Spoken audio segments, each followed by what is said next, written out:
WBRZ News 2 at 10. Next at 10, people in Assumption Parish are getting ready for the potential of high water. We'll take you there. And the body of an Iberville man who's been missing for days is discovered.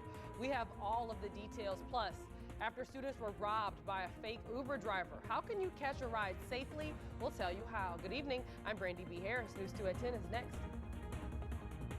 Now, WBRZ News 2 at 5:30. Today at 5:30, after LSU students are robbed at knife point, some people are concerned about riding Uber. We'll tell you all about it. And police have made an arrest after a woman was found dead inside her home. We have all of the details. Plus, most people want a park near their house, but for one woman, it's been a nightmare. We'll take you there. Good evening. I'm Brandy B. Harris. News 2 at 5:30 is next. Next at 10, employees cleaning up the mess police say was caused by juveniles in a stolen car. Witnesses describe what they saw when it happened. And after years of problems, Central's drainage fix is coming to a close. How officials say things will change. Plus, Facebook apologizing for the latest scandal after millions of users' data was given out without permission. Good evening, I'm Brandy B. Harris. News 2 at 10 is next. Now, WBRZ News 2 at 10. Employees cleaning up the rubble from a crash police say involves 4 juveniles in a stolen car. Good evening. Tonight, those 4 suspects are behind bars, but employees at the store are trying to get as much picked up as they can to reopen as soon as possible. News 2's Earl Phelps spoke to witnesses who saw the crash happen firsthand. Workers busy repairing damage at the Healthy Nail Salon and Spa. Earl Phelps, WBRZ News 2. The 4 juveniles in that accident were arrested and taken into custody after being checked out at the local hospital. To a news alert now, state police are investigating a crash that left 1 person dead last night. Troopers say 26-year-old Christopher Fowler was driving fast and winding past other vehicles on Highway 447 last night. Eventually, they say he lost control, struck some small trees, and flipped the car. Fowler was not wearing a seatbelt at the time. Police say impairment was a possible factor in the accident. New information on a barge that leaked diesel in the lower Mississippi River near New Orleans. The Coast Guard responded early this morning to a wake that caused the barge to break away. They say the barge struck a wall and got a hole in it. Nearly 9,700 gallons of biodiesel leaked before the Coast Guard stopped it. Absorbent pads were put down to lessen the severity of the leak. The city of Central still looking to improve drainage work on its master plan, wrapping up, set to be complete in just a few months. News 2's Johnston Von Springer has more on the progress being made. Ditches like this one along Von Springer, WBRZ News 2. That public meeting is scheduled for Monday, April 9th. An update to the story we broke last night in Point Capee Parish. Deputies say the car they found submerged in the Mississippi River was stolen. No one was found inside once crews recovered the vehicle. It was found near the old ferry landing, nearly 50 feet into the river. Still to come on News 2 at 10, Facebook under fire. Why #delete Facebook is trending on Twitter. And tragedy in Mexico, how a family from Iowa shockingly died on vacation. Plus, former President Barack Obama in Japan this weekend, what he said about this weekend's March for Life rallies. But first, we turn to meteorologist Robert Gautreaux with a first look at your forecast. Hey, Robert. Hey, warm weekend ahead. Now, WBRZ News 2 at 4. They won't face charges, but the careers of the officers involved in the shooting death of Alton Sterling could be on the line. In the next few days, the Baton Rouge police chief will decide if the 2 officers will be disciplined for the incident nearly 2 years ago. Earlier today, the state attorney general announced officers Blaine Salamone and Howie Lake would not be charged. Last year, the federal government announced no civil rights violations charges against them either. Sterling was shot and killed during a scuffle with the 2 cops in July 2016 at the Triple S Food Mart in North Baton Rouge. Just a few hours ago, the attorney general outlining a state investigation that found Salamone and Lake acted with what he says was reasonable and justifiable manner. After a thorough and exhaustive review of the evidence, the facts that can be established beyond a reasonable doubt, the law and jurisprudence of the state of Louisiana, and the obligations of prosecutors under the Code of Professional Conduct, the Louisiana Department of Justice cannot proceed with a prosecution of either Officer Lake or Officer Salamone. Chief Investigator Chris Nakamoto has more on the AG's announcement and the report that he released. That's right, Brittany. Well, each member of the media received a 34-page folder that contained the findings in the Alton Sterling case. In looking through the report, a number of things were mentioned, including a summary of what happened, interviews with people and witnesses the night Sterling was killed, and opinions from use of force experts that the feds used to weigh in that actions of the officers Lake and Salamone did not amount to an unreasonable use of force. Now, Sterling's history with law enforcement was also brought up, including a May 2009 encounter with another Baton Rouge police officer after a struggle ensued, and a handgun apparently fell out of Alton Sterling's waistband. The report noted the difference between that situation and the one with the officers Lake and Salamone was when the gun fell to the ground in 2009. The threat to the officers was terminated, but that was not the case when Alton Sterling was killed. One of the officers actually pulled the handgun out of Sterling's right front pocket. Now, Chris, the AG talked about illegal substances found in Sterling's system. Do we know what the autopsy found? We do. Now, because the case is closed, more and more information is beginning to be released. The autopsy was released this afternoon and showed Sterling had methamphetamine, cocaine, hydrocodone, amphetamine, and alcohol in his system at the time he was killed. The Attorney General says he believes that may have led to Sterling's non-compliance. Again, he says that after talking with numerous use of force experts, that he believes that they acted within their right. Certainly, there may be some procedural issues, which is what Baton Rouge police will be looking into. But in terms of the criminal case is now closed. Another interesting tidbit is this case was not brought before a grand jury, which some people on our panel had wondered if that was something that they were going to do. The AG's office said after reviewing the case and taking a look at everything, there was no need to do it because he didn't think that he'd be able to get an indictment if it was brought to a grand jury. All right, Chris Nakamoto. Thank you so much, Chris. After the AG's announcement this morning, the mayor of Baton Rouge and Police Chief Murphy Paul announced a swift internal investigation. The outcome will determine if disciplinary action should be taken against the two officers. We could know that in 3 days by Friday. Our examination will determine if any policies and procedures were violated by our officers during the incident.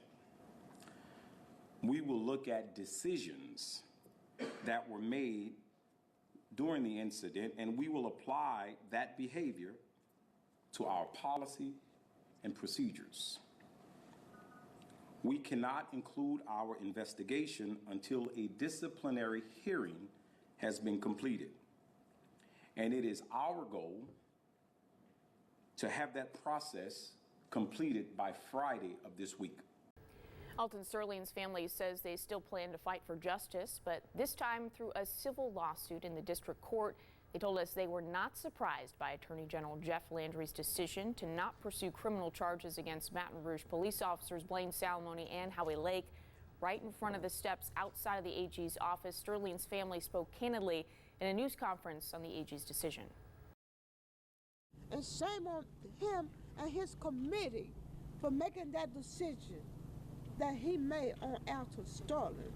And for all the people that say that Alton Sterling was a bad man and he should have been killed, shame on y'all for that.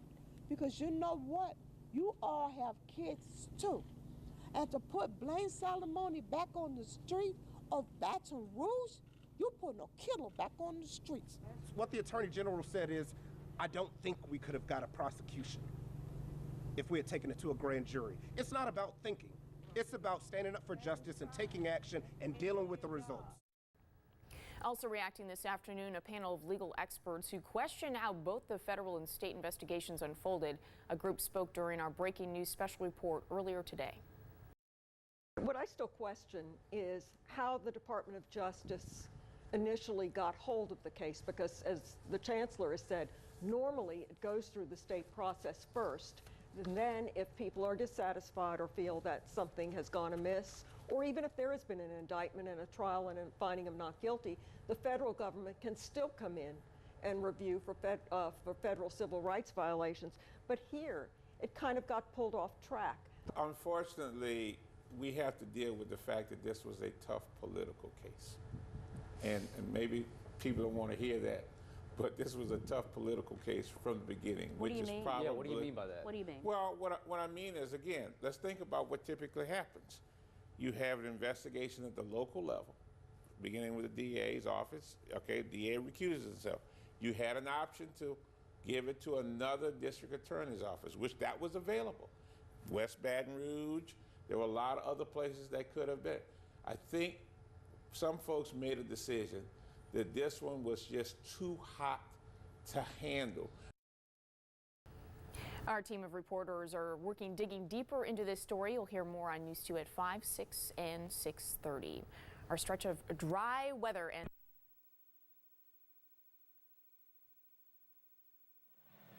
Tonight on NewsBeat, a grand jury indicted 4 LSU students connected to the alleged hazing death of Maxwell Groover. We have the updates on each case. Towns is on the chopping block yet again. Find out if lawmakers think the college tuition program will finally get cut. And we hope your brackets are ready. March Madness began today. All this and more in a special edition of NewsBeat starts right now.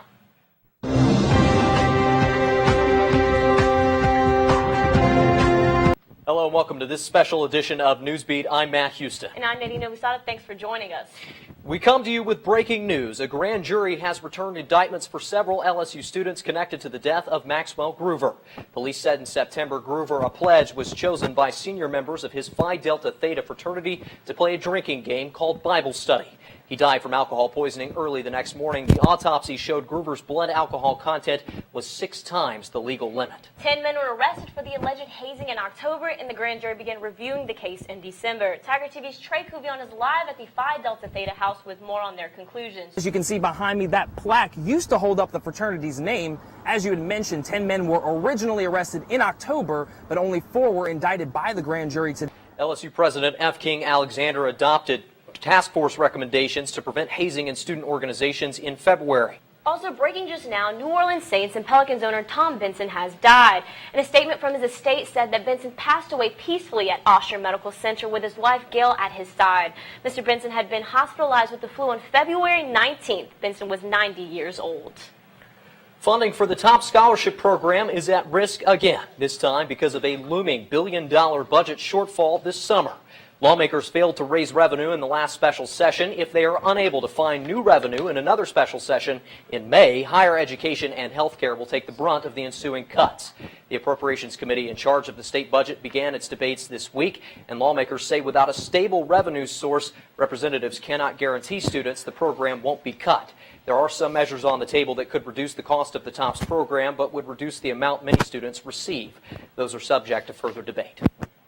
After the Parkland shooting, schools across the nation have received a flood of threats, tips, and false alarms. But yesterday, high school students responded to the recent events by walking out of their classes to protest gun violence. Only 9 weeks into 2008. The students are preparing for a march against gun violence on the 24th, and the state legislature is in session right now, and gun control legislation is expected to come up for debate in the next couple of weeks. Louisiana's Secretary of State announced yesterday he will not resign amid a sexual harassment lawsuit filed by a former employee. Tom Shedler says he'll finish out his current term but will not seek re-election. He faces significant pressure to resign from multiple elected officials, including Louisiana's Governor John Bel Edwards. In his pre-written statement, Shedler said that after much consideration, he believes that this is the right decision and he'll continue to fight these allegations. Staying's not going to be easy. I'm not so naive to think that staying here is going to be an easy task for me. But leaving would be cowardly. Shedler's term as Secretary of State ends in January 2020. After the break, how an LSU student is going the extra mile to feed those in need. We'll be right back. Tonight on NewsBeat, LSU President F. King Alexander announced and accepted all 28 recommendations given by the task force on Greek life. We sat down with the Vice President for Student Affairs to discuss the plan. And LSU's pharmacy has closed its doors for good. We'll tell you where you can still get your prescriptions. And an LSU professor is grabbing attention in the medical world with his unique treatment for heart disease. All this and more NewsBeat starts right now. Hello and welcome to NewsBeat. I'm Matt Houston. And I'm Madeline Adams. Thanks for joining us. Yesterday, LSU President F. King Alexander announced his acceptance of all 28 recommendations made by the Task Force on Greek Life in response to the death of university freshman Maxwell Groover. TigerTV's Courtney Brown sat down with Vice President for Student Affairs Dr. Kurt Kepler to discuss the impact the new policy will have on students. Task Force held. Dr. Kepler says officials are working to implement the policies as soon as possible. President F. King Alexander has set a deadline for fall 2018. A former New Orleans teacher was sentenced to 55 years in prison for inappropriate sexual behavior with children. 65-year-old Dennis Mishler, who worked at several schools, including Lusher Charter Elementary, was charged with 1 count of molestation of a juvenile, 2 counts of oral sexual battery, and 46 counts of child pornography. LSU junior Justin Stewart was one of his 4th grade students at Lusher, and he says he wasn't that surprised to hear the news. When I look back at everything that happened, I wasn't so shocked because it's like, okay, it kind of makes sense. You know, he would tell us things like, at the end of the year, we're going to have a pool party at my house, but your parents aren't invited. You know, that's not something you tell a 4th grader, you know. Accusations against Mishler go back decades, but he was acquitted in a previous trial. The LSU pharmacy reopened late last year, but now its doors are closing and officials say it won't reopen. Its parent company, Keystone Pharmaceuticals, says the LSU branch isn't making enough money to stay in business. The pharmacy is no longer ordering new medications and is in the process of transferring all current prescriptions to an outside pharmacy. Students can decide which one suits them best. Associate Director of the Student Health Center, Julie Hupperick, says the prescription transfer process should be complete by the end of March. There's a process that accompanies that, and they're in negotiations right now, but that process has not been complete. Once it is complete, then we will post notices that the pharmacy will close in 10 days, and then it will be closed. So we anticipate that to happen. Well, there's one medicine that you may always have access to as long as you're near a liquor store. Antoine Smith has more on how some LSU professors are developing a treatment using red wine. Red wine a day keeps the doctor. Antoine Smith for TigerTV. The LSU Department of Biomedical Sciences is currently applying for more grants to fund more research on the subject. Coming up after the break, we always see them during Mardi Gras, but how do NOPD's tallest officers spend the off-season? We'll show you the training regiment of NOPD's police horses. We'll be right back.